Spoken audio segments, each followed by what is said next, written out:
오늘은 그 말씀이 주의 마음에 든지라 라는 제목으로 함께 하나님의 말씀을 나누고자 합니다. 다윗이라고 하는 인물의 아들들 중에 그 다음 왕이 누가 되느냐는 굉장히 중요한 문제였습니다. 그리고 다윗은 왕이 되는 과정 속에 있는 사람이었으니까 삶이 굉장히 치열했었을 거라는 거죠. 실제로 다윗은 사울을 피해서 계속 도망다니는 모습들도 성경은 우리에게 이야기하고 있기 때문에 그렇습니다. 그런데 다윗 왕의 아들로서 왕이 되는 건 좀 다른 문제라는 거죠. 뭐부터 출발하는 겁니까? 왕부터 출발하는 거니까 훨씬 더 풍요롭고 넉넉한 삶을 보장하고 있었다는 거죠. 그러니까 다윗의 아들들 중에 왕이 되려고 하는 아들들이 있었을까요? 없었을까요? 당연히 있었습니다. 압살롬도 그런 경우였고 아도니아라고 하는 아들도 그런 경우였잖아요. 내가 한번 왕이 되보겠다라고 하는 꿈을 갖는 아들들이 많았었다는 거죠. 근데 다윗은 솔로몬이라고 하는 사람을 다음 왕으로 지명하게 되어지고 이 솔로몬에게 자신의 삶을 마무리하면서 이런 부탁을 하는 장면을 성경은 우리에게 소개하고 있습니다. 우리 열왕기상 2장 1절부터 3절까지 있는 말씀을 우리 같이 한번 읽어보도록 하겠습니다. 함께 읽겠습니다.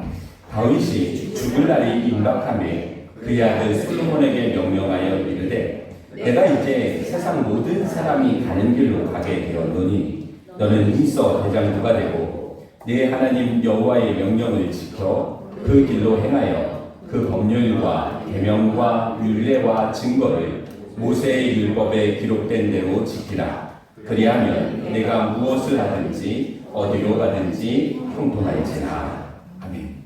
이런 이야기를 하게 됩니다. 다윗이 그 아들에게 유언으로 했던 내용을 본다면 정치라든지 혹은 경제라든지 혹은 군사라든지 그런 내용들로 화두를 끌지 않았다는 거죠. 그러니까 다윗이 자신의 평생의 삶을 정리하면서 내가 보기에 가장 좋고 가장 가치 있는 삶은 어떤 삶이라는 겁니까? 하나님의 말씀을 지키고 그 가운데 살아가는 삶의 모습이 가장 중요하다는 겁니다. 그 삶의 가치로 왕의 자리를 지켜가는 것이 가장 중요한 이름을 솔로몬에게 유언으로 남겨주고 있다는 거죠. 우리가 하나님의 말씀을 지키고 그 가운데서 살아갈 때 우리가 어떤 유익함이 있느냐? 성경은 분명하게 이야기하고 있죠. 두 가지를 우리에게 이야기하고 있는데요. 무엇을 하든지 어디로 가든지 뭐 할 거라고요? 형통할 것이라는 겁니다. 사실 이것이 우리가 읽기에는 편하지만 이런 삶이 쉽습니까? 어렵습니까? 어렵다라는 거죠. 내가 무엇을 해도 잘 되고 내가 어디에 있든지 잘 되는 건 쉽지 않단 말입니다. 그런데 오늘 성경은 그것을 하나님의 약속으로 주어지고 있는 거죠. 무엇을 잘하면요? 하나님의 말씀을 지키고 그 가운데 살아가면 말입니다. 저는 저희 믿음의 식구들이 하나님의 말씀을 읽어가는 것에 대한 가치를 이곳에 둘 수 있기를 주님의 이름으로 간절히 축원합니다. 그냥 누가 시켜서 하루에 한 장씩 읽어가는 그 정도의 수준이 아니라 하나님의 말씀을 나한테 가까이 해서 그 말씀을 나의 삶의 기준과 삶의 가치로 삼아야 된다는 거죠.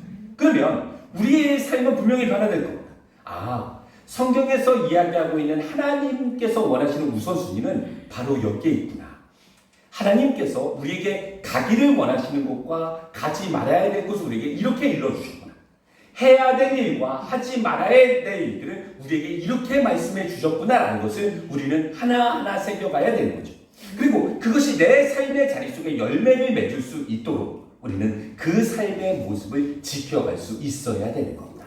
우리가 그런 삶의 가치로 살아가게 될 때 하나님은 우리를 어느 곳에 있든지 무엇을 하든지 우리의 삶을 형통하게 해주실 수 있다는 것을 성경은 우리에게 말해주고 있는 것이죠.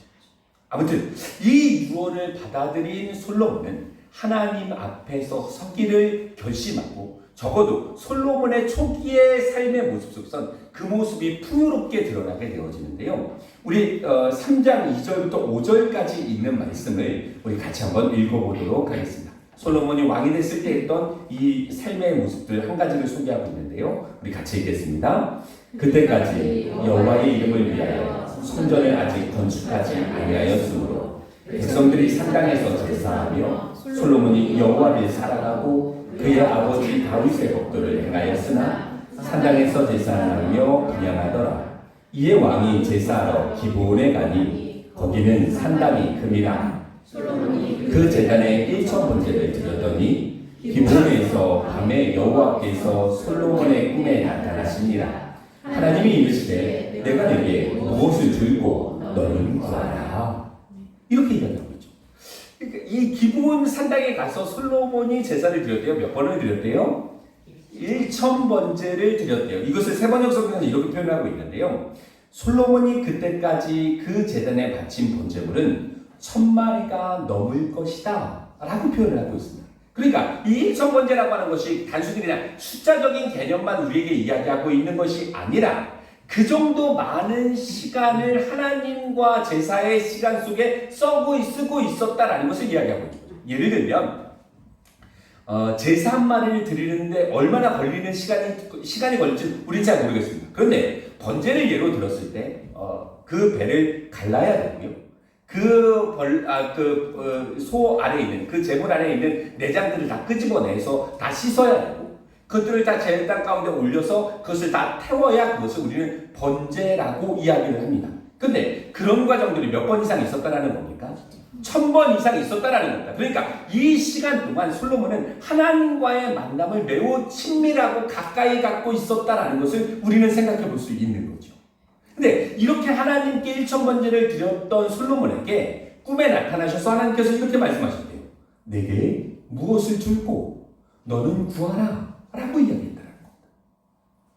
만약에 우리가 꿈을 꾸고 있을 때 하나님께서 우리에게 나타나셔서 너는 무엇을 주었으면 좋겠느니 무엇을 주면 좋겠니? 나에게 한번 구해볼래? 라고 이야기한다면 무엇을 이야기하시겠습니까?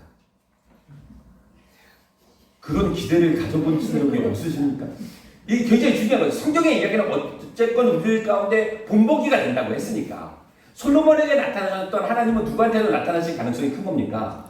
나에게도 나타날 가능성이 큰 거죠. 그리고 우리는 그런 기대를 해봐야 되는 거죠.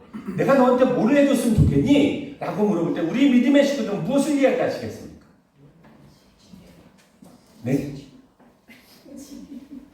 뭐 여러 가지가 생각이 나는데 한 가지만 얘기하기 좀 어려운 거죠.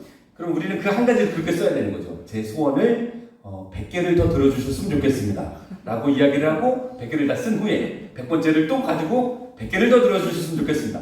이제 그러면 우리가 계속 소원을 이루게 되어지는 것을 생각해 볼 수 있는데요. 중요한 사실은 이 이야기를 들었을 때 솔로몬이 했던 이야기입니다. 이 이후에 있는 말씀을 읽어보면 솔로몬이 무엇을 구하지 않았냐 하면 장수를 구하지 않았고 그리고 부를 구하지 않았고 그리고 원수 전쟁에게서 승리하는 것을 구하지 않았다는 거죠. 근데 사실 왕 입장에서 바라본다면 장수하는 거 좋습니까? 안 좋습니까? 좋죠. 부 좋을까요? 안 좋을까요? 너무 좋죠. 전쟁에서 승리하는 거 좋을까요? 좋지 않을까요? 좋아요. 다 좋아요. 그런데 이 모든 것 솔로몬이 구하지 않았다는 겁니다. 그런데 이 모든 것 장수나 부나 전쟁에서 승리하는 것을 성경은 뭐라고 표현하고 있냐면 자신을 위한 것이라고 표현하고 있습니다. 그러니까 솔로몬이 구하는 그 하나님께 구하는 그 기도의 제목 속에 뭐는 빠져 있었다라는 겁니다. 나를 위해서 구하는 것은 철저하게 빠져 있었다라고 이야기하고 있는 거죠. 그리고 솔로몬이 자신을 위한 것으로 그 소원을 이루지 않고 대신 솔로몬이 하나님 앞에 구한 한 가지가 있었는데요. 우리 7절부터 9절까지 있는 말씀을 우리 이어서 같이 한번 읽겠습니다. 함께 읽도록 하겠습니다. 나의 하나님 여호와여, 주께서 종으로 종의 아버지 다윗을 대신하여 왕이 되게 하셨사오나 종은 작은 아이라 출입할 줄을 알지 못하고 주께서 택하신 백성 가운데 있나이다. 그들은 큰 백성이라 수요가 많아서 셀 수도 없고 기록할 수도 없사오니 누가 주의 이 많은 백성을 재판할 수 있사오리이까. 듣는 마음을 종에게 주사 주의 백성을 재판하여 선악을 분별하게 하옵소서. 솔로몬이 하나님 앞에 먼저 이야기를 하죠. 나는 작은 아이입니다. 그리고 뭐라고 이야기합니까? 이 많은 나의 백성? 그렇게 표현하고 있지 않죠. 이 많은 누구의 백성이요? 주의 백성들이라고 표현하고 있는 거죠. 그러니까 솔로몬에게 있어서 자기가 다스려야 될 사람들을 나의 백성과 나의 소유로 여기지 않았다는 겁니다. 누구의 백성이요? 주의 백성, 하나님의 백성으로 여겼다라는 것을 이야기해주고 있는 거죠. 그리고 이렇게 이야기합니다. 하나님의 이 많은 백성들을 내가 잘 다스리고 싶은데 나는 작은 아이이기 때문에 부족하니 나에게 무엇을 달라고요? 듣는 마음을 달라고 이야기하고 있습니다. 이것을 다른 성경에는 뭐라고 표현합니까? 지혜라고 표현을 하고 있습니다. 그러니까 성경에서 말하고 있는 지혜라고 하는 것에 대한 가치는 똑똑한 것을 의미하는 것이 아니고 말 잘하는 것을 의미하는 것이 아닙니다.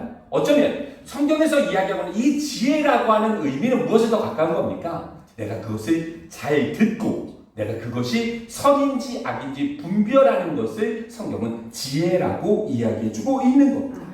그러니까 성경에서 말하고 있는 이 지혜로운 마음의 가치는 잘 말하는 것에 있지 않고 잘 듣는 것에 있는 겁니다. 우리 사랑하는 믿음의 식구들은 말하기를 좋아하십니까? 듣는 걸 좋아하십니까? 네? 한 주간 동안 내 삶을 되돌아본다면 나는 말하는 걸 좋아하는 사람입니까? 듣는 걸 좋아하는 사람입니까? 말하는 걸 좋아하십니까? 우리 주변의 사람들은 어떻습니까? 말하는 게 좋아하는 사람들이 많습니까? 듣는 거 좋아하는 사람들이 많습니까? 말하는 거 좋아하는 사람들이 많습니다. 이게 참 아이러니죠. 하나님은 우리에게 입을 한 개를 주셨고 귀는 두 개를 주셨어요. 왜 두 개를 주셨을까요? 그렇죠. 우리는 말하기는 야고보서에 있는 표현이죠. 말하기는 더디하는 것이고 듣기는 속히 해야 되는 겁니다. 그러니까 우리는 어떤 사람이 돼야 되는 겁니까? 그렇죠. 말 잘하는 사람보다는 잘 들을 수 있는 사람이 되어줘야 됩니다. 우리는 옆 사람과의 관계 속에서도 내가 하고 싶은 얘기들을 일방적으로 쏟아내는 관계가 아니라 그 사람이 하고자 하는 이야기들을 잘 들어줄 수 있는 사람이 되어야 되는 것이고 그 가운데 선과 악을 분별해서 지도해 줄 수 있는 사람이 되어줘야 될 것입니다. 그래서 저희 믿음의 식구들은 말하기를 즐겨 하시는 분들보다는 듣기를 즐겨 하시는 분들이 되었으면 좋겠습니다. 우리 옆에 계신 분들 한번 인사하실까요? 내가 말하는 것보다 잘 듣겠습니다. 다시 한번요. 제가 말하는 것보다 잘 듣겠습니다. 그런 소리 해야 되겠죠. 그러니까 솔로몬이 원했던 건 그건 아니에요. 내가 사람들이 이야기하는 이야기를 잘 들어서 그 가운데 선과 악을 잘 분별해서 하나님의 백성들을 잘 다스릴 수 있는 삶을 살았으면 좋겠습니다. 그게 솔로몬의 꿈이었다는 거죠. 근데 재미난 사실은 이렇게 솔로몬이 기도했던 것이 성경의 표현입니다. 주의 마음에 들었다라는 겁니다. 그러니까 하나님의 마음에 들었다는 거예요. 너가 그 기도 제목하는 거 내가 참 좋아해. 네가 그 기도 제목 얘기하는 거 내가 참 기다리고 있었어. 내 마음에 그 기도 제목이 딱 들어 라고 이야기하는 장면을 성경은 우리에게 이야기해 주고 있는 거죠. 그러니까 그 기도 제목이 솔로몬 편의 기도 제목이 아니라 하나님을 위한 기도 제목이라고 하나님은 판단하셨던 거고 그리고 그것이 하나님의 마음에 들었다라고 이야기하고 있는 거예요. 그러니까 하나님께서 이 기도의 제목에 대해서 들으셨을까요? 안 들으셨을까요? 들어주셨습니다. 그래서 그 이후에 있는 말씀을 읽어보면 우리 12절부터 15절까지 있는 말씀인데요. 같이 한번 이어서 읽어보도록 하겠습니다. 함께 읽겠습니다. 내가 내 말대로 하여 내게 지혜롭고 총명한 마음을 주노니 내 앞에도 너와 같은 자가 없었거니와 내 뒤에도 너와 같은 자가 일어남이 없으리라. 내가 구하지 아니한 부귀와 영광도 내게 주노니 내 평생의 왕들 중에 너와 같은 자가 없을 것이라. 네가 만일 내 아버지 다윗이 행함 같이 내 길로 행하며 내 법도와 명령을 지키면 내가 또 내 날을 길게 하리라. 솔로몬이 깨어보니 꿈이더라. 이에 예루살렘에 이르러 여호와의 언약궤 앞에 서서 번제와 감사의 제물을 드리고 모든 신하들을 위하여 잔치하였더라. 아멘.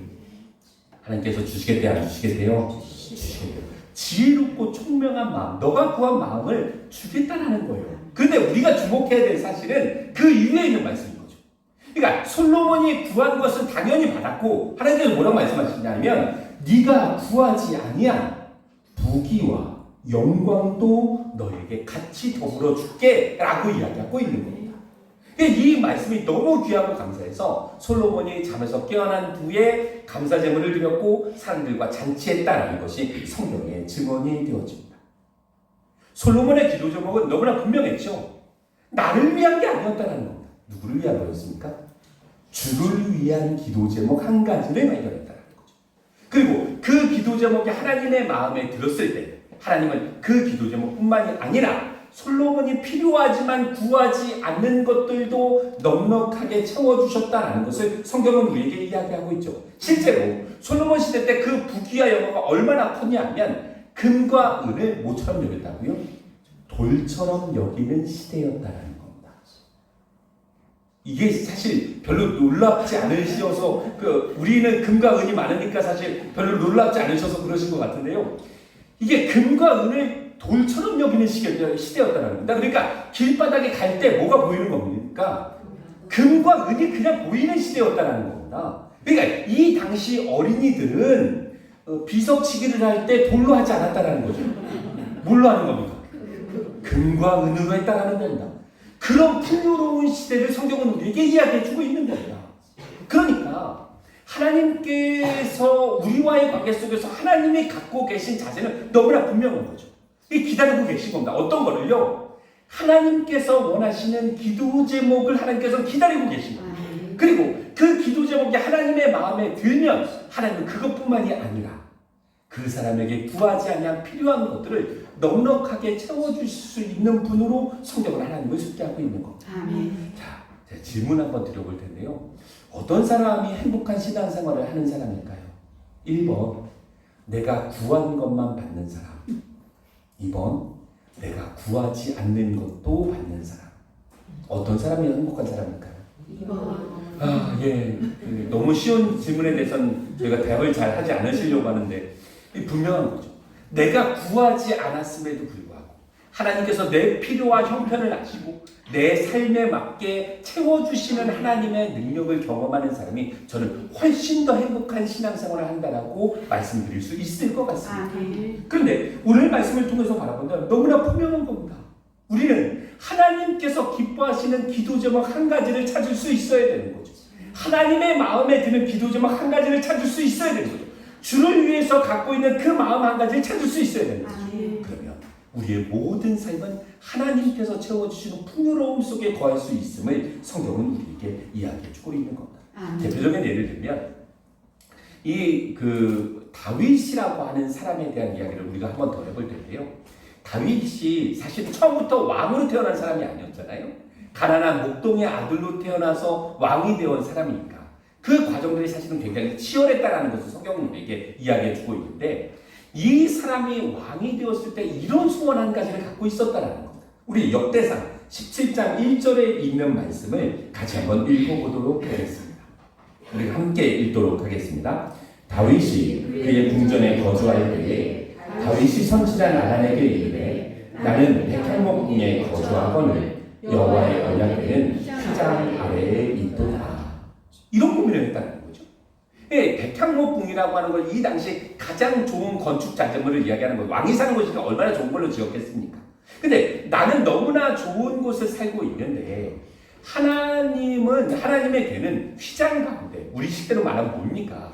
천막 가운데 있다라고 이야기를 하고 있는 거예요. 이게 마음 아팠다라는 거죠.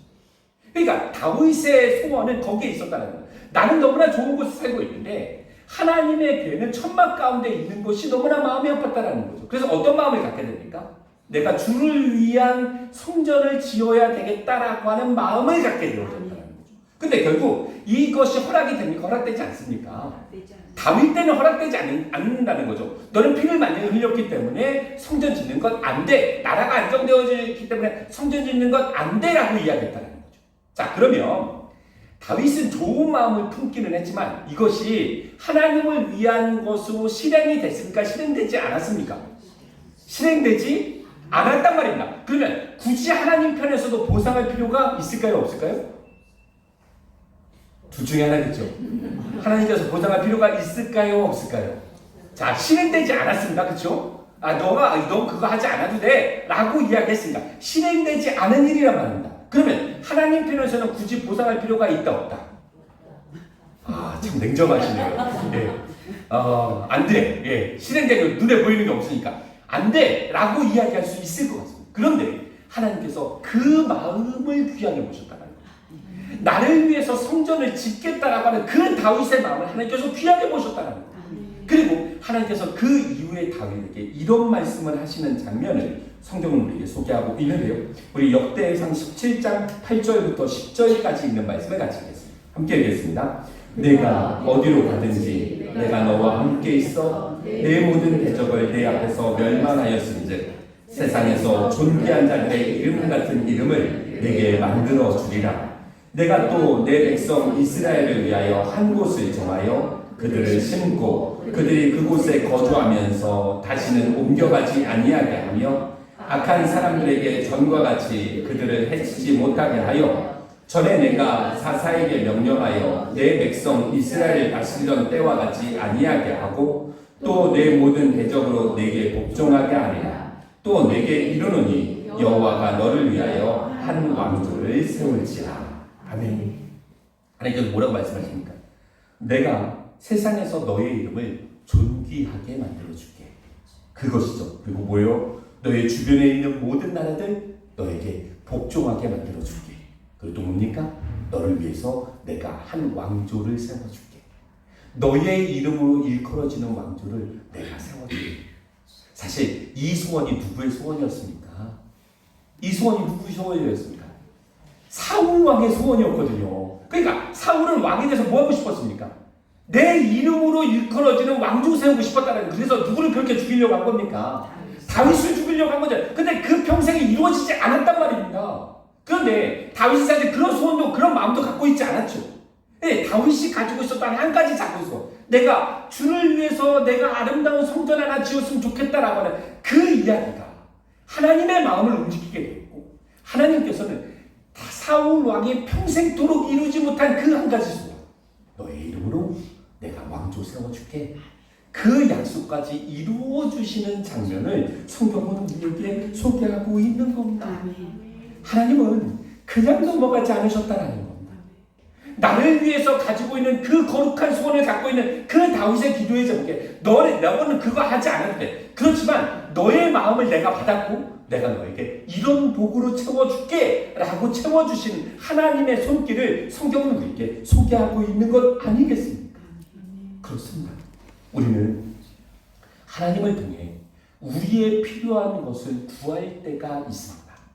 그러나 성경에서 이야기하고 있는 소수의 사람들은 나의 필요를 간구하는 것으로 기도의 시간을 쓰지 않고 하나님을 위한 것으로 그 기도의 시간을 썼던 소수의 사람들을 소개하고 있는 겁니다. 그리고 그 소수의 사람들에게 하나님께서 부어주셨던 엄청난 복과 은혜들을 더불어 우리에게 이야기해주고 있는 것이죠.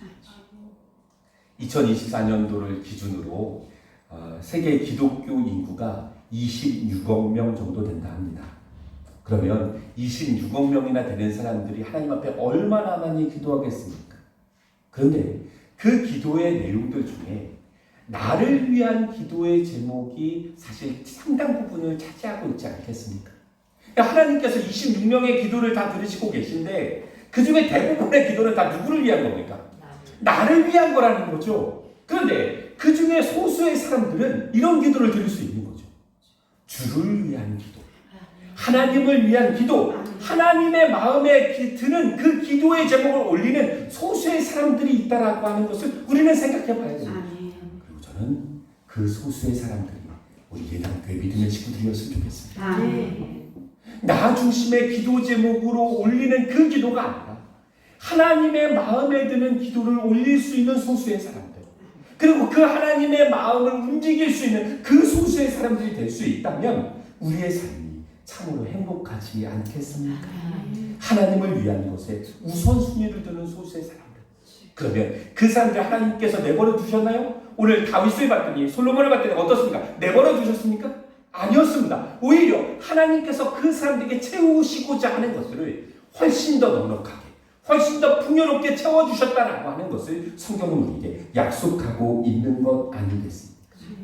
우리가 주님 앞에 기도할 때 나 중심을 위한 기도의 제목들을 주님 앞에 잠깐 내려놓고 하나님께서 어떤 기도의 제목들을 기뻐하실까를 우리의 신앙에 초점에 둘 수 있는 거룩한 주의 백성들이 되시기를 주님의 이름으로 간절히 축원합니다. 그것은 우리가 그냥 기도하고 끝나는 것이 아니라 하나님의 마음을 움직이는 일들이 이루어지는 것이고, 하나님께서 우리의 삶을 넉넉하고 풍요롭게 채워줄 수 있는 가장 좋은 키가 되는 것을 성경은 우리에게 이야기해주고 있는 것이죠.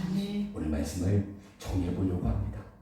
우리 사랑하는 예담교회 믿음의 식구들의 기도의 초점이 주님께 맞춰질 수 있기를 주님의 이름으로 간절히 축원합니다.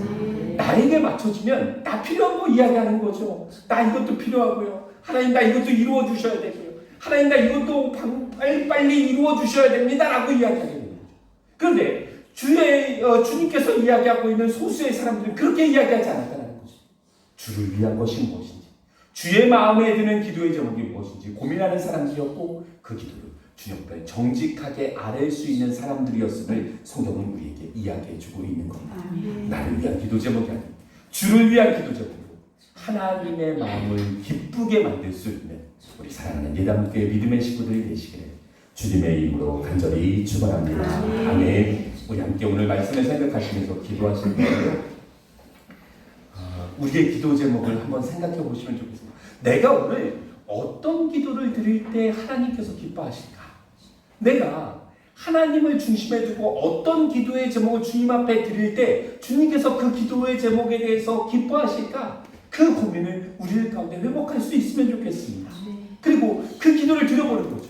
하나님, 내가 하나님의 기쁨이 되기 위해 내가 이런 삶을 살겠습니다. 내가 하나님의 기쁨이 되기 위해 내가 이런 기도를 주님 앞에 드리겠습니다. 주님의 마음을 움직일 수 있는 그 기도의 제목에 대해 내가 주님 앞에 올리도록 하겠습니다. 그런 기도를 드릴 수 있다면 우리의 시간이 얼마나 행복하겠습니까? 우리 그런 소망을 가지고 우리 시간 함께 찬양하고 우리 함께 기도하는 시간을 갖겠습니다.